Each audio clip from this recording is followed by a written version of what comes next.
ओम अनंत कोटि ब्रह्मांड नायक राजाधिराज योगीराज परब्रह्म सच्चिदानंद समर्थ सद्गुरु श्री साईनाथ महाराज की जय। श्री साई ज्ञानेश्वरी तृतीय अध्याय। इस अध्याय दिव्य ज्ञान है।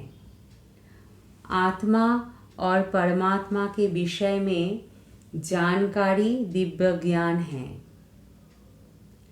इस अध्याय में श्री साई ने बताया है कि ईश्वर कौन है, वो कैसा है, वो कहाँ रहता है, उसको कैसे जाना जा सकता है। उन्होंने ईश्वर को नित्य, शाश्वत, आदि शक्ति, सर्वज्ञ, सर्वव्यापी बताया है। तीर्थों की यात्रा करके ईश्वर को खोज नहीं की जा सकती। अपने हृदय को शुद्ध करके उसमें स्थित ईश्वर को ढूंढा जा सकता है। ग्रंथों एवं शास्त्रों का पठन पाठन करने से वो हृदय में नहीं उतरता। आस्था और भक्ति से हृदय में उसका अनुभव किया जाता है। श्री साई कहते हैं कि ईश्वर एक विराट सत्ता है और उसका एक सूक्ष्म अंश सभी प्राणियों में आत्मा के रूप में है। ईश्वर हर प्राणी में व्याप्त है। ईश्वर ने ही ब्रह्मांड की रचना की। ये प्रकृति और जगत उसकी ही रचना है। ईश्वर स्वयं नित्य है, परंतु उसकी संरचना जगत अनित्य है। माया की रचना भी ईश्वर ने ही की है। श्री साई कहते हैं कि मानव जीवन का चरम लक्ष्य स्वर्ग नहीं, मोक्ष होता है। मोक्ष ईश्वर का परम धाम है। वहाँ पहुँचने पर आत्मा ईश्वर के साथ एकाकार हो जाती है और उसके भव का चक्र समाप्त हो जाता है। ईश्वर जगत का आधार है। संपूर्ण शक्ति उसी में है। उसी की शक्ति से ब्रह्मांड निर्मित एवं संचालित है। उसी की शक्ति से जगत का पालन पोषण होता है। प्रकृति में ईश्वर का वैभव स्थिति, जल, पावक, गगन और समीर के रूप में है और प्राणियों में उसका वैभव मन, बुद्धि और अहंकार के रूप में है। इसे ईश्वर की अष्टधा प्रकृति या स्वरूप कहते हैं। ईश्वर जगत के सभी कारणों का कारण है। वो अनाम, अरूप एवं निराकार है।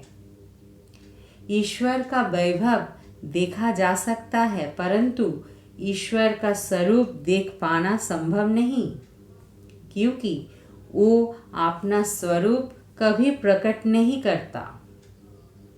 वो शुद्ध ज्ञान रूप एवं आनंद रूप है। ईश्वर पूज्य है, वंदनीय है।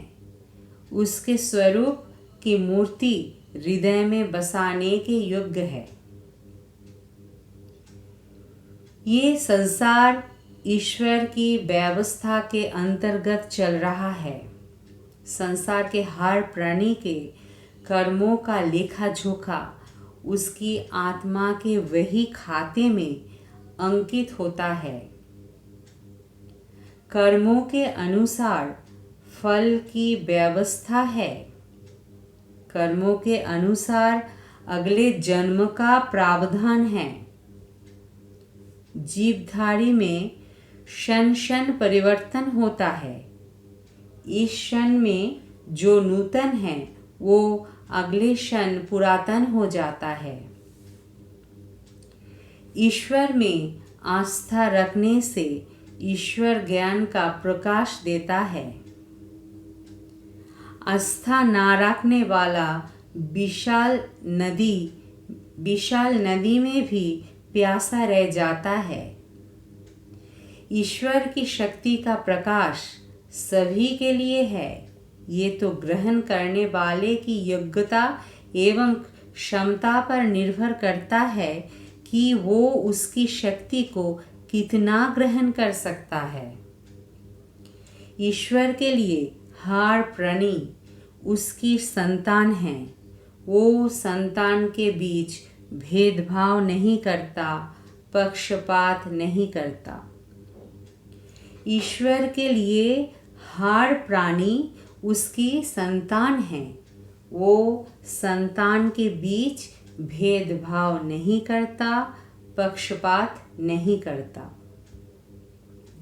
जगत में माया व्याप्त है। माया भी ईश्वर ने ही रची है। माया का स्वरूप मोहक और आकर्षक है। ये दिखती कुछ और है, होती कुछ और है। ये भ्रम पैदा करती है। ये सूखे रेगिस्तान में भी बहती हुई नदी का आकार ले लेती है। जो प्राणी माया से जितना अधिक आकृष्ट होता है वो उसके मोहक जाल में उतना ही अधिक फंसता है। माया अज्ञान की उपज है। माया ज्ञान के शुद्ध जल को काई की तरह ढक लेती है। माया के कारण ही प्राणी संसार में दुख पाता है। माया प्राणी को सुख की झलक दिखाती है, परंतु उसके भीतर भी दुख ही रहता है। माया प्राणी के अस्तित्व मैं कौन हूँ को भी विस्मृत करा देती है। ईश्वर ही प्राणी को माया के बंधन से मुक्त कराने में सहायता करता है।